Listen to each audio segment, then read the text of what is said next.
On va parler à présent d'une véritable success story puisque TorahBox fête ses 10 ans et vous invite à sa première soirée de gala. C'est lundi prochain à 19h30 et c'est à Paris, c'est à l'hôtel Méridien Étoile dans le 17e arrondissement. Nous sommes en ligne avec le fondateur de TorahBox qui est à Jérusalem. Benjamin Benamou, bonsoir à vous. Shalom Bernard. Alors, 10 ans et en 10 ans, TorahBox est sorti de, j'ai envie de dire, d'un site entre amis, de gens qui étaient passionnés de Torah, en fait, comme son nom l'indique, et par exemple, une page Facebook qui a près de, je sais pas, plus de 100 000 abonnés, des applications sur tous les téléphones portables à Paris et ailleurs. D'abord, déjà, Mazal Tov, on a envie de vous dire. Et puis, comment vous expliquez le succès de ce média sur Internet et sur les téléphones portables?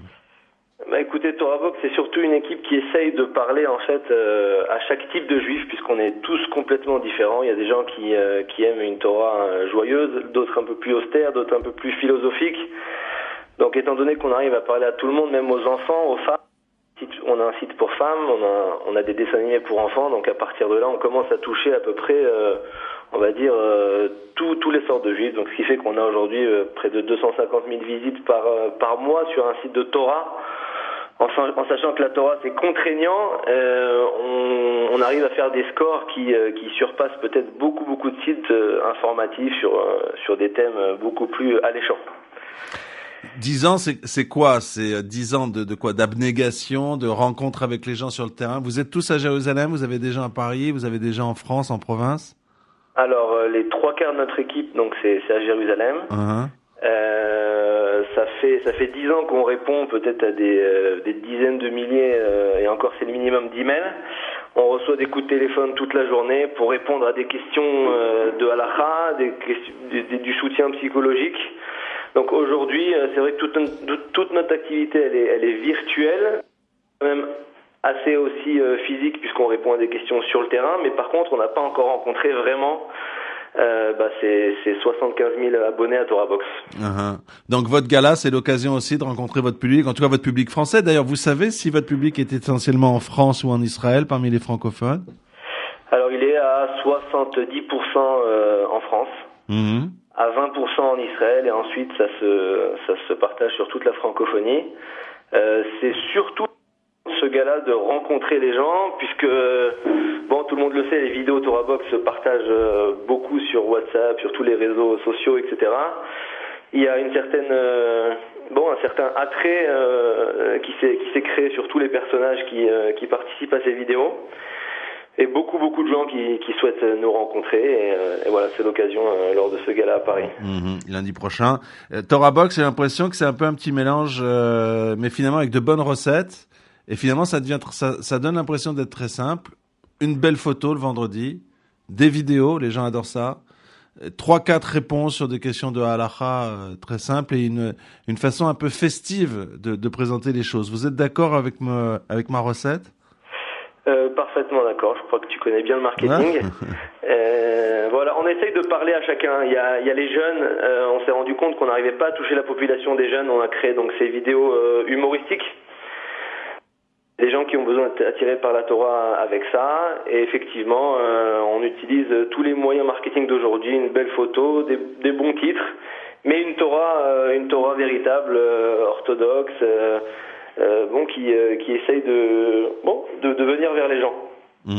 Ah bah je me souviens d'une qui avait fait près de 100 000 vues, c'était il y a peut-être, je sais pas, 3 semaines.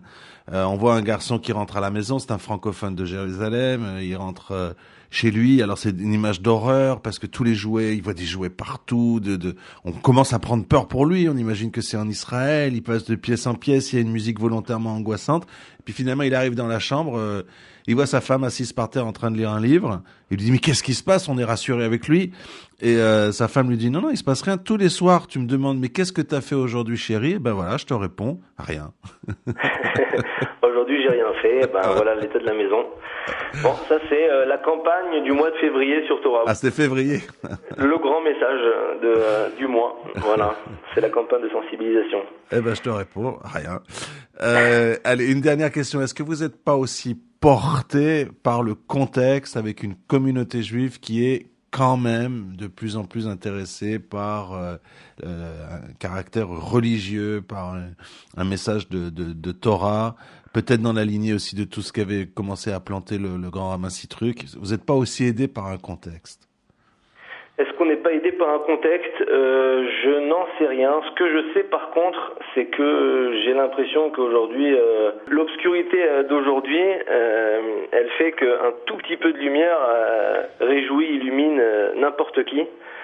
Alors je ne sais pas si c'est le côté superficiel du monde de la technologie aujourd'hui, mais on se rend compte qu'un rien de Torah enchante les gens, et comme dit Rabbi Nachman de Breslev, le plus grand chesed qu'on peut faire à un juif, c'est du chesed spirituel, et nous on le voit au jour le jour. On voit des gens qui sont heureux de se reconnecter avec leur neshama, avec ces messages de Torah. Donc est-ce que c'est un contexte qui a été lancé par le grand Ramassi Truc? Oui, c'est sûr que c'est la lumière des 20 dernières années. Le déclencheur, c'est le déclencheur? C'est clair. C'est le déclencheur d'une Torah, on va dire, qui se met à la portée des gens et qui essaye surtout de parler à tout le monde. Je pense que le grand Ramassi Truc, ce qu'il a fait, c'est que pourquoi est-ce qu'il arrivait à réunir 2000 personnes chaque semaine dans une synagogue? Comment c'est possible qu'un cours de Torah, aujourd'hui, ça n'a pas encore été reproduit, ce genre de succès? Pour moi, c'est simple, c'est que il faisait tout pour parler à tout le monde. D'accord? C'est-à-dire qu'il travaillait ça.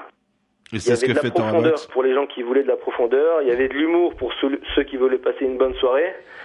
Il y avait toutes les composantes d'un succès, et nous c'est ce qu'on essaye de faire à 100%, c'est arriver à parler à chacun. On se casse la tête pour que la Torah puisse pénétrer n'importe où, que ce soit au niveau du message, mais également au niveau des médias. C'est-à-dire qu'on nous trouvera sur les podcasts, sur les applications, sur un site internet, sous forme de CD, sous forme de ce que vous voulez, vous trouverez Torah Box. Benyamin Benamou, on vous souhaite un grand Mazal Tov. Radio Shalom souhaitera Mazal Tov à Torah Box suite à ces 10 ans de success story, et donc un gala de soutien aura lieu lundi prochain à l'hôtel Méridien Étoile à Jérusalem. Je vous remercie Benyamin. Bonsoir à vous. Merci Bernard, à très bientôt.